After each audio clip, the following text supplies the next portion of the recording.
আচলতে লাষ্ট ৩-৪ বছৰ ধৰি আমাৰ দেখা গৈছে যে গোটেই ব্ৰহ্মপুত্ৰখন আমাৰ দক্ষিণ পাৰে আহি গৈছে।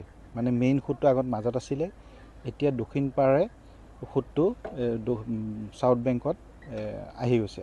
আমাৰ গোটেই হাতীগুলিৰ পৰা মানে তিনিচুকীয়া হাতীগুলিৰ পৰা ডিব্ৰুগড়ৰ বগীবিললৈকে গোটেই পানীটো চাউথ বেংকৰ ফালে দক্ষিণ ফালে আহি গৈছে। তো সেইটো কাৰণে ইৰোশ্যনটো চাউথ বেংকত আমাৰ বেছি দেখা গৈছে।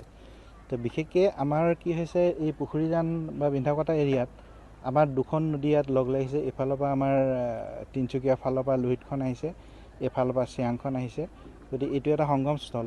আৰু এই দুটা কি হয়, বিভিন্ন সময়ত পানীৰ যিটো তাৰতম্য অৰ্থাৎ যিটো ভলিউম, তাত লোহিতত কেতিয়াবা বেছি হয়, কেতিয়াবা চিয়াঙত বেছি হয়। আৰু সেইকাৰণে বস্তুটো বেলেগ বেলেগ সময়ত বেলেগ বেলেগ সোঁত দেখা যায় এইখিনি অঞ্চলত। তো সেইটো কাৰণে এতিয়া কি হৈছে, যদিও পানীটো কমিছে, লোহিতত পানী কম হৈ গৈছে, কিন্তু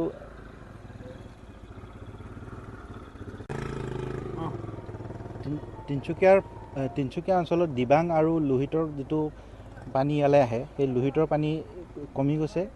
আৰু আমাৰ চিয়াঙৰ পানীটো চিধা উত্তৰ ফালৰ পৰা আহি এইখিনিত খুন্দা মাৰিছে।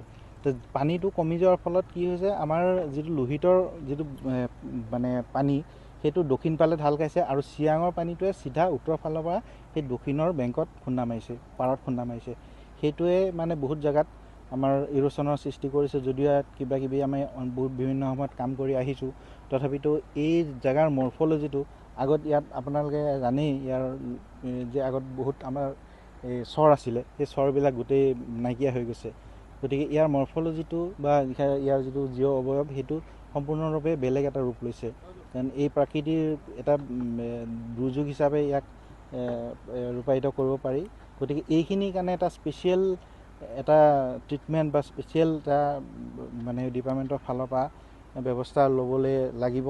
আমাৰ ইতিমধ্যে আমাৰ IIT গুৱাহাটীৰ লগত এই সম্পৰ্কে কথা পাতি থকা হৈছে। যোৱা বছৰৰ তেওঁলোকৰ প্ৰফেচাৰ আহিছিলে, তেওঁলোকে ষ্টাডি কৰিছে। আমাৰ ফালৰ পৰা আমি ইয়াৰ যিখিনি মিজাৰ, সেইখিনি বা যিখিনি সিহঁতক দিবলগীয়া আছিলে তেওঁলোকক দিছোঁ।